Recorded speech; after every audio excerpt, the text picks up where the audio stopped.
Someone asked me, Harley, you look like a Tour de France doper. Surely you got the doper cheeks going on there. Surely you know something about doping in sport. What's the deal? What's the deal? You're wearing the Once jersey. What's the deal, Harley? This is a jersey I got when I was used to race in Belgium. I bought this on the from a bike shop in 2003. And I've left my organic athlete jersey back in my other place. So, doping in sport, man. People ask me all the time. Everyone dopes, man. People ask me, what's the deal? Like, did such and such dope? Like, how do they win? Like, man, everybody at the top is fucking doping. It's business, man. 100%. There's no way you can ride your bike that fast, swim that fast, run that fast, throw the discus that far, javelin, whatever. If it's money and fame involved, it's doping hardcore. 100%. That's just how it is. And I want to make a disclaimer is I don't think people are bad for doping. I don't think, like if you get caught for doping, you're, scum. I don't think that at all, because that's just business as usual. Everyone knows what's going on. Well, the athletes do anyway. Coaches do. The spectators don't most of the time. So no one's cheating. No one's cheating at all. They're cheating their health. Definitely. They're cheating their health. There's a lot of risks with doping. But no one's cheating, man. It's a fucking even playing field.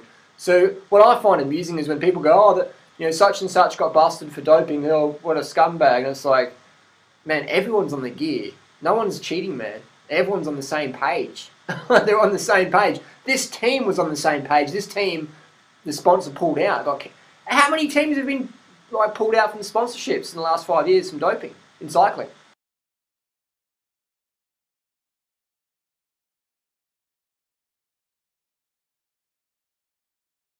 I can pick up a cycling magazine from 5 years ago and probably 95% of big names been busted or severely implicated in doping scandals.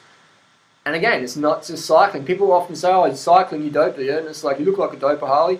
The reality is, man, in all sports, swimming is like rife with doping. Tennis. I mean, the reality is cycling, you can have an testosterone level of about 2 to 1. Normal level is about 1.3 to ratio to 1.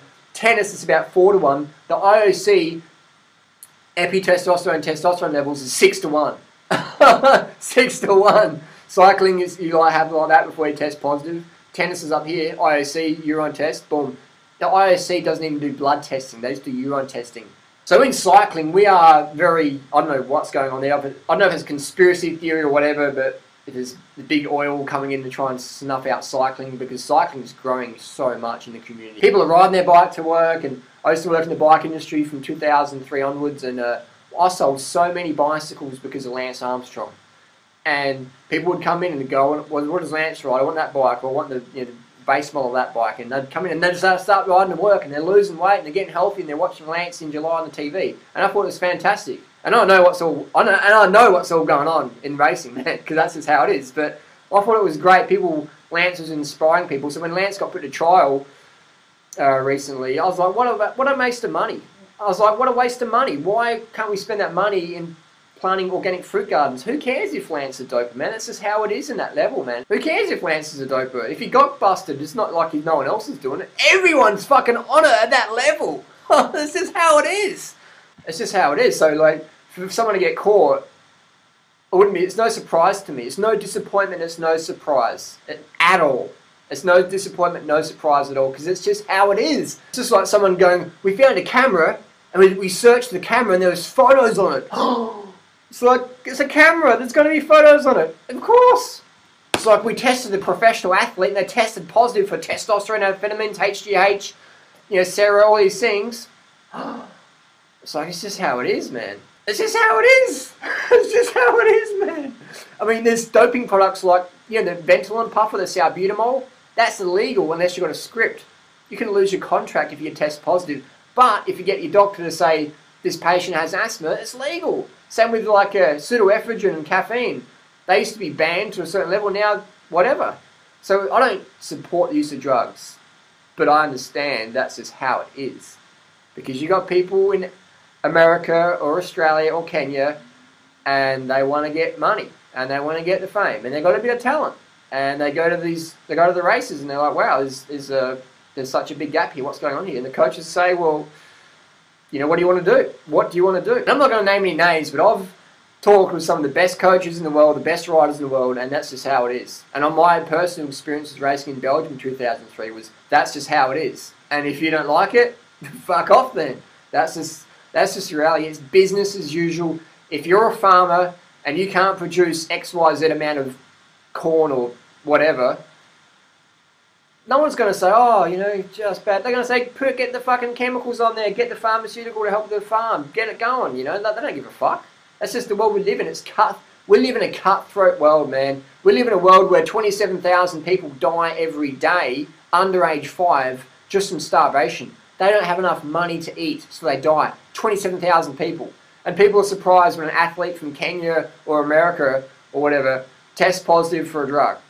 And then and people say, the marathoners don't dope. Like, no one dopes the New York Marathon. I'll tell you what, mate, fucking everyone's doping. When there's $1 million on the table, and your national income's $1,000 a year, and there's $1 million, you can reach it and grab it.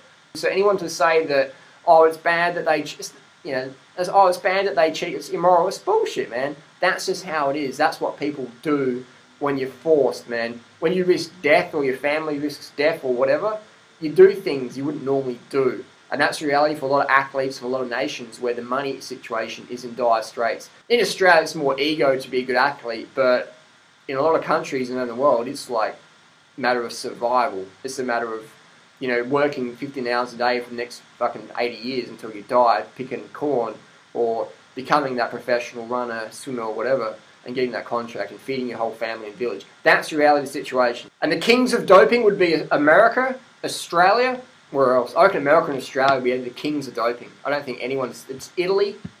Yeah, a lot of good doctors coming out of Italy. So yeah, probably Italy. Italy, the doctors are really good, but the products...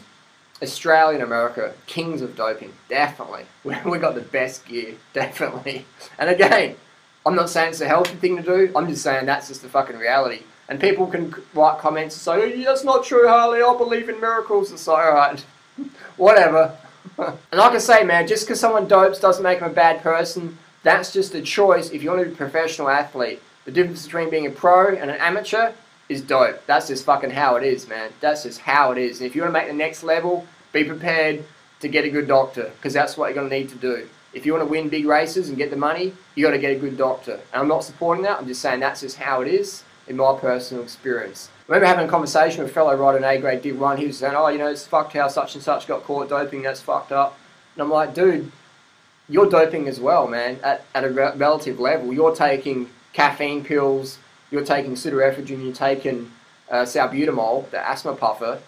You're doping at a relevant level, man. You're winning local races on the gear, and they're winning pro races on the gear. It's just doping products, man. It's performance enhancing drugs, PEDs, PEDs. That's just how it is. So that's why I always find it funny when people are drinking coffee at work and they're clicking on the internet on cyclingnews.com or whatever, and they're going, oh, such and such got busted, what a cheat, and they're drinking coffee so they can work, be more productive at work, and get through this fucking papers now, shall we? You know, or the truck driver who's driving all night long, popping pills to stay awake to drive, and then they hear about the swimmer gets busted and say, oh, hypocrite. That's just how it is.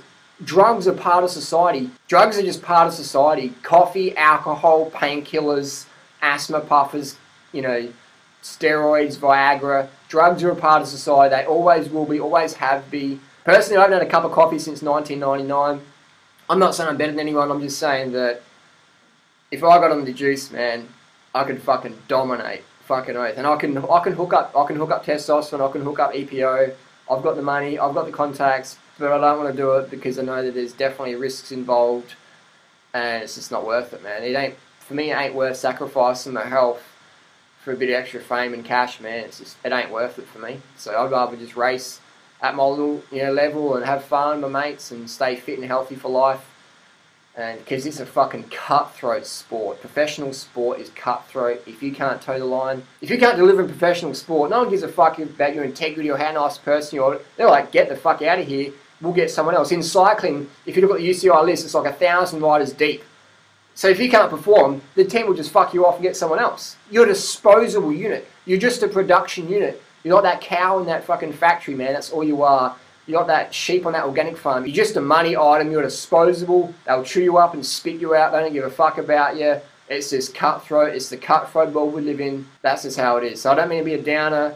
I just want to put it out there that the reality of drugs in sport is 100% all the fucking top names are fucking doping through the eyeballs. And they're not cheats because everyone else is doing it. Everyone else is cutting the corner, man. It's not like just one person goes here and everyone goes straight. Everyone's going that way. Everybody at that level is going that way. 100%, no doubt about it. I even see it in the paleo primal diet industry. I see people writing books who are 60 years old and obviously doing some sort of human growth hormone, testosterone, whatever, because they got like, you know, bitch tits going on, and you know, you look at their photos like 6 months ago and they're like sort of slim, and then 6 months later they're like puffed right out, and I'm like, 60 years old. That's a bit suspicious, isn't it?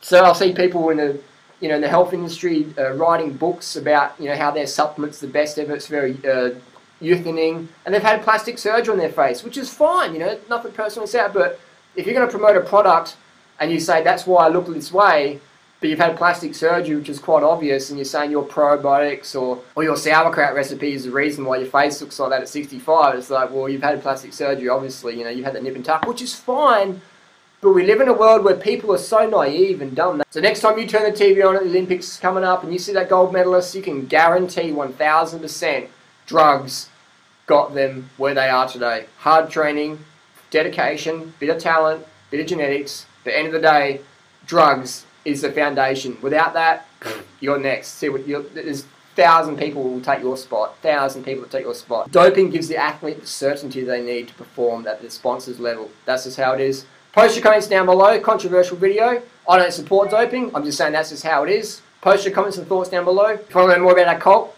hit subscribe here. Peace. Thanks for watching.